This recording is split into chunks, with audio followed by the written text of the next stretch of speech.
that you see. Okay, so he goes on to talk more on the Jews. He goes pretty deep. He gets here where he says, when the Jews passes from Mohammedan into populous lands, he is sensible of no change for the better. He beholds on all sides pomps, temples and idols.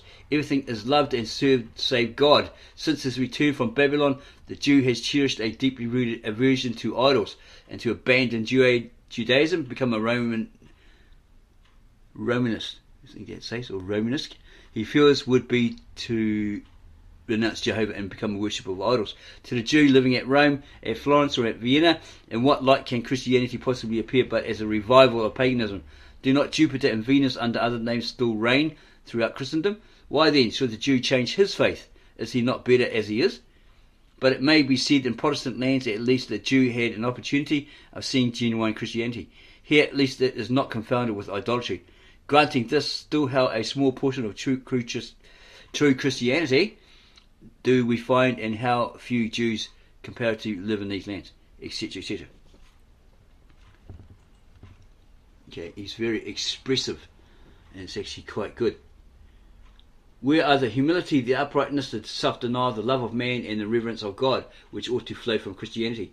The Jew casts his eyes over society and sees wealth and pleasure eagerly pursued, the Sabbath desecrated, the holy name of God profaned, and frauds and crimes of frequent occurrence. Are the fruits of Christianity, he asks, better than those of Judaism? What will it advantage me that I can exchange the synagogue for the church? In other words, why should I leave my Judaism to convert and become part of a church, part of Christianity? Okay, if I see all these things. What will it advantage me that I exchange the synagogue for the church?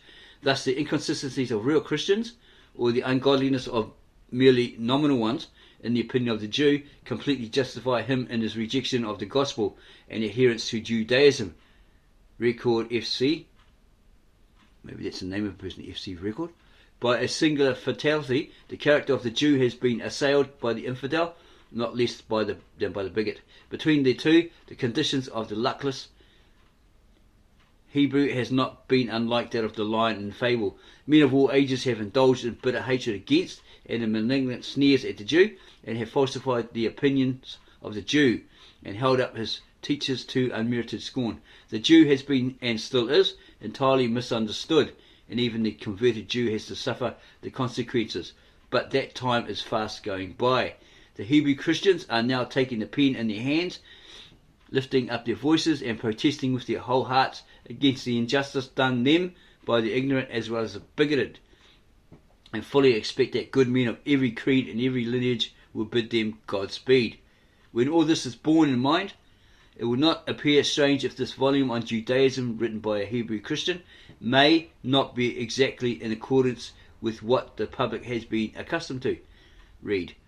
We highly prize, or the author highly prizes the privilege of living in a country. Okay, maybe he's referring to all of us.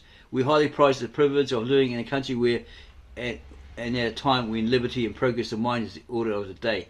And she's talking about Israel. The past with its manifold recollections, the future with its boundless anticipations, the derision in which the Jew is still held, the suspicion and jealousy exhibited towards the converted Jew, all these have exercised their legitimate influence on the mind of the author. The kind reader, he's hoping, will therefore allow him to indulge the hope that the hands of every true and honest man will be strengthened who endeavours to break down that icy barrier which pride and ignorance, bigotry and prejudice has raised between those who are children of one Father, creatures of one God. The author cannot allow this volume to go into the hands of the public without acknowledging his indebtedness to the Israelite of Cincinnati, Israelite indeed of New York, from which sources the author derived a great deal of information. Also the obligations under which he is placed to the Reverend Dr. Nellis, etc., etc. And imperfect as this volume still is, it has been much more so. If the whole had not, in its first shape, passed through the hands of his friend, the Reverend George Cochrane, who is equally distinguished for the correctness of his taste and his extensive acquaintance with literature. May the Lord be pleased to look with favour upon this effort to explain and defend truth. The author, Brighton, November 22nd, 1869. Recommendations to the editor of the Christian Guardian, Dr. Freshman's new work. Here's a letter to him. Dr. Freshman's new book, and so forth. Contents page. Continued.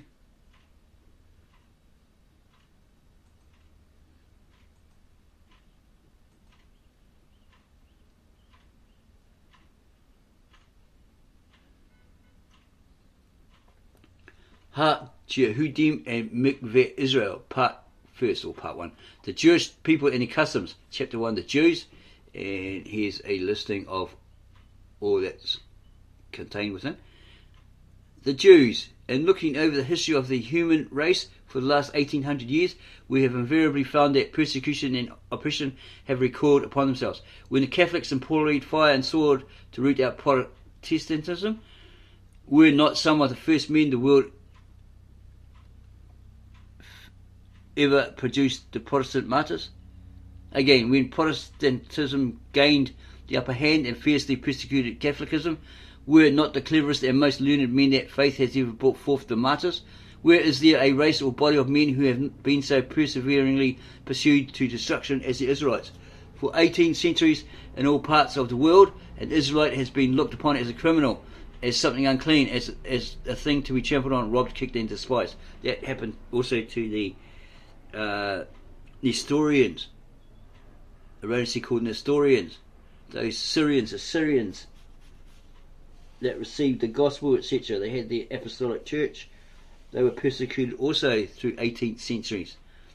Yeah, they did a lot of good work. They spread the gospel near and far to India, China, and Japan, etc. And they paid the price for it. They were martyred by pagan religions, etc. as well.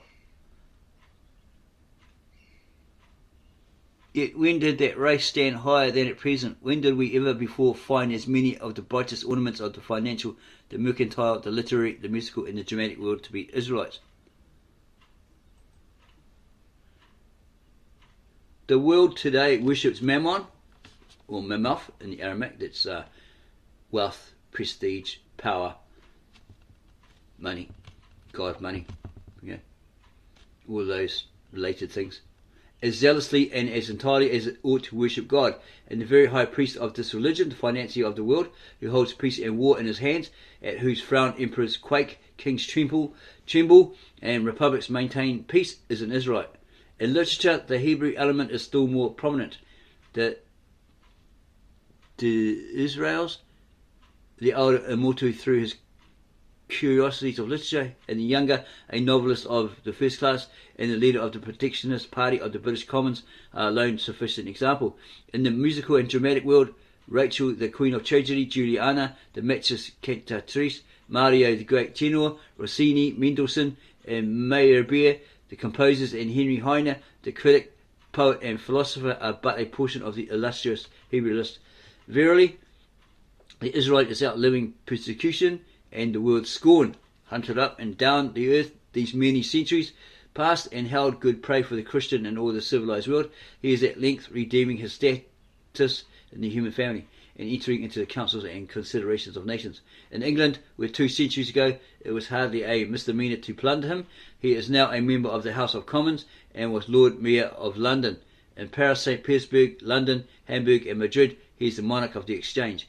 We do not shrink from contact with him as of old, in spite of his iron creed.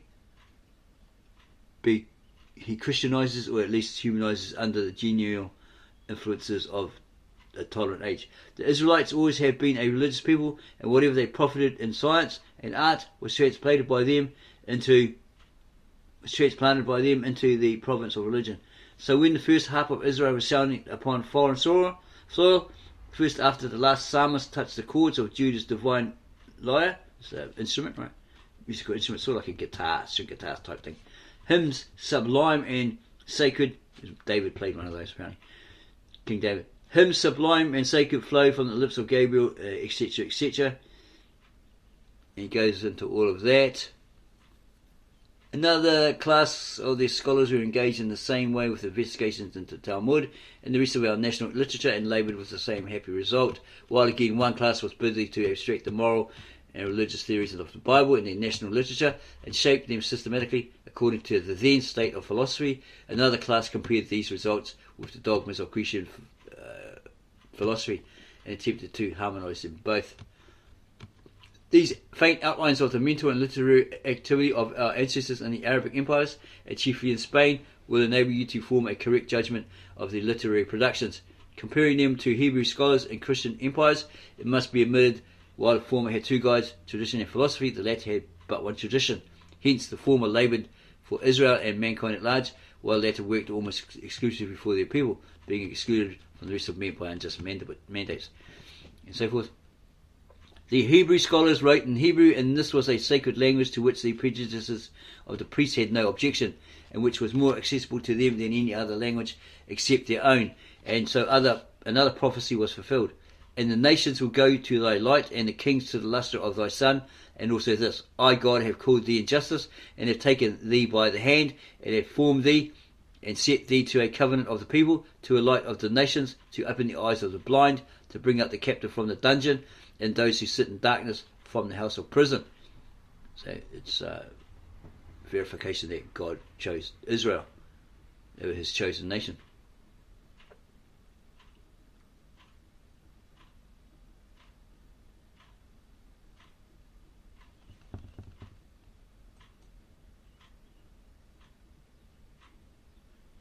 And it says here the Jews in Rome. The Christian clergy is the Roman, and the Roman states tried unceasingly to convert the Jews to Christianity.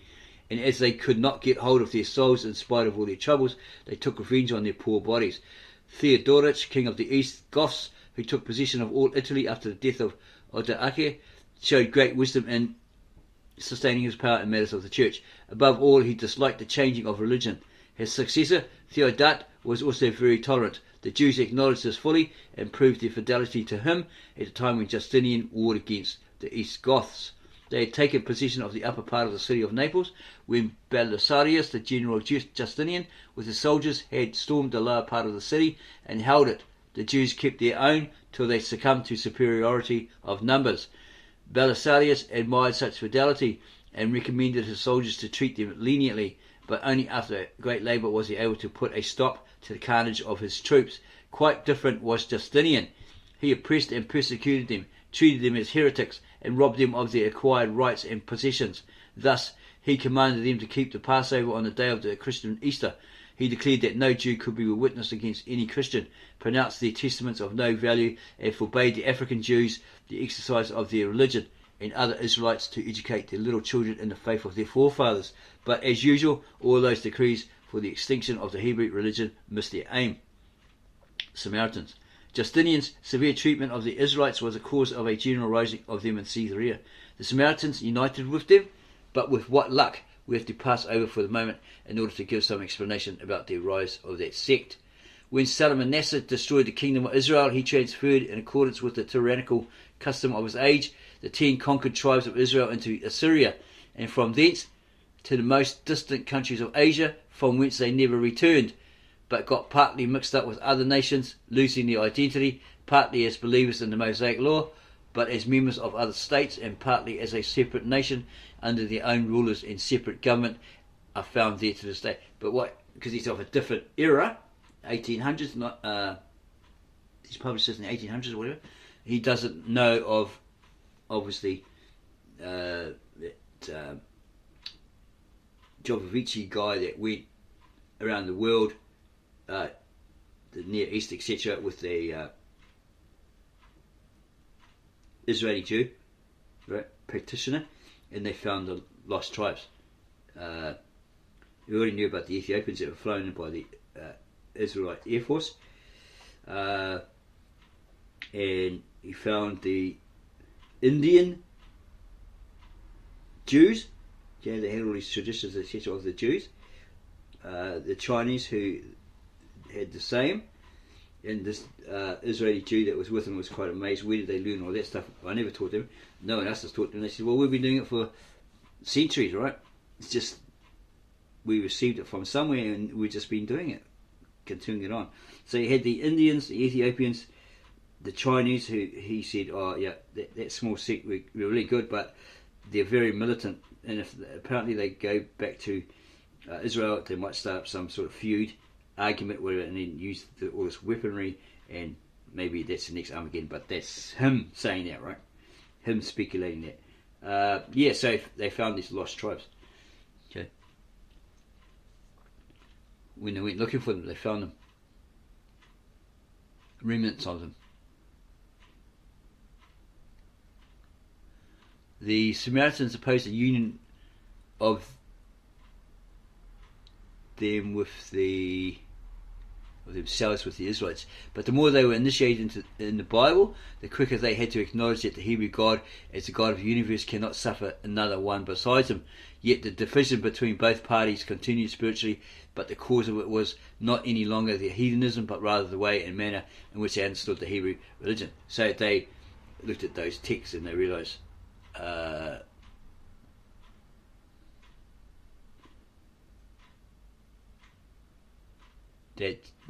the God was monotheistic. He had no other, etc. According to Judaism, very much like today's Islam, right? Okay, that's the way they understood the Hebrew religion. A full century separated and cut off from all intercourse with the Israelites, or getting together and parlaying. They studied their Hebrew religion exclusively from the Pentateuch, neither knowing nor caring to know about the progress in the advancement of the Mosaic law. They returned to the state of Judaism as it was 1,000 years ago. It remained there firm when all this time the religious life of the Israelites renovated itself in this course of time through priests and prophets, a life which is itself creating and forming, altering and adopting itself to the difference of circumstances. Thus the Judaism of the Chutai was for itself the cause that the Judaism of the Israelites could not amalgamate with differences. This fight between Samaritans and Israelites rose to the highest pitch of animosity when the latter showed their zeal to take part with all their strength in the rebuilding of the second temple at Jerusalem, but were decidedly and strenuously refused by the Samaritans. In consequence thereof, a certain Manasseh, son-in-law of Sanballat, a captain of the Chutai, and very hostile to the Israelites, built for the Chutai another temple similar to that of Jerusalem on Mount Gerizim, not far from the city of Shechem, Nablus, to which town then most of the Samaritans immigrated, and this sealed their separation for all eternity. The Samaritans now live entirely to themselves, and thus misjudgments and scandalizing had full play for both parties. The Israelites not only denounced the religion of the Samaritans as a counterfeit one, but raised against them the cry of idolatry. Some would have seen that there was put up on Mount Gerizim an image in the form of a dove to which they paid divine homage. The Israelites had raised and promulgated the maxim that the Chutai should be treated in all points like idolaters, although even the Talmud had to acknowledge that the Samaritans kept those laws which they had adopted from the Israelites more strictly and more conscientiously than the Israelites themselves. Notwithstanding this, the Samaritans never ceased to acknowledge themselves the pure Israelites and to accuse the Israelites of having falsified the Bible. They affirmed that the pure worship was only in the temple on Mount Gerizim, whose altar was built from stones out of the River Jordan, but not in Jerusalem, and cited as proof Deuteronomy 27:54. Was that? No, so that's 27:4v. Hatred rose from day to day, and from mere spite of the Israelites excluded Samaria from the Holy Land. Sirach said, 2 kinds of people I dislike from all my heart, but the third I hate as none else, the Samaritans, the Philistines, and the crazy mot of Shechem. Supposedly the Samaritans are actually the Assyrians. Khan conquered them to amalgamate them with the Israelites, took Shechem and destroyed their temple. Khan's ideas were not fulfilled, but animosity and division increased. Both parties evaded each other like they were plague-ridden, and troubled one another in all possible manners, even after Herodes had their city rebuilt. Maybe that's Herod. The memory of the lost temple which never rose again filled their hearts with bitterness and rage. but a change came under the further dominion of Rome. During the many wars of Rome against Judea, who never passed through the land of the Samaritans without inflicting a great deal of injury, the heart of the Samaritans left the Roman side and inclined to the Israelites. In the Hebrew-Roman war, they made common cause with the Israelites and fought bravely and heroically. Henceforth they had to share the fate of the Israelites. Yes, often they fared worse. At the time of the Emperor Antonin the Pious, the Israelites received from time to time certain favours, but to the Samaritans even the rite of circumcision was forbidden. Under the Emperor Yehudi, AD 490, they laid claim to several Christian churches, but they had to pay for it, with the loss of their mountain where a Christian church was erected, which was destroyed again under Anastasius by some Samaritan women. The guilty ones were severely punished by the governor of Nablus. When the Israelites were severely treated under Justinian, the Samaritans made common cause with them, murdered a great many Christians under the head of their own king Julianus, devastated the land and killed the governor in his own place. As soon as the Emperor Justinian got news of this rebellion, measures were taken to suppress it. The chief rebels were killed. The other Samaritans had either to quit the country or, in order to save their property, embrace Christianity, which a great many did. Thus ends the history about the year 575. And it talks about Jews in Spain and France. Even in the first centuries after Christ, the Jews in Spain were already so numerous and powerful that the Christian clergy feared the whole country would turn Jew. According to doubtful memorials, there were Jews already in Spain at the time of King Solomon, but it is more probable that they immigrated about 100 years AC from Africa to the Pyrenean Peninsula, where they soon grew in numbers and importance. But this well-to-doism begat envy and hatred, and thus it came that already the synod of Liberis and of Spanish city, Liberis, AD 300 to 313, issued the edict, or a decree or a law, that henceforth no Christian farmer may employ Jews as husbandmen, or probably caretakers of that, right? Or landlords or something like that, or whatever, right? They also forbade clergy and laity keeping company or to intermarry with the Jews, as there is no doubt that at that time a great many Christians leaned towards Judaism. A few centuries later, in the year 582, the Third Council found it necessary to renew the decree against the intermarriages with Jews, and the Spanish Jews were the chief traders in the slave market. Okay, so they were the chief traders in the slave market. The synod indicted that trade and promised freedom to their slaves. Even the old West Gothic of Spain already made efforts to convert the Jews by force to Christianity.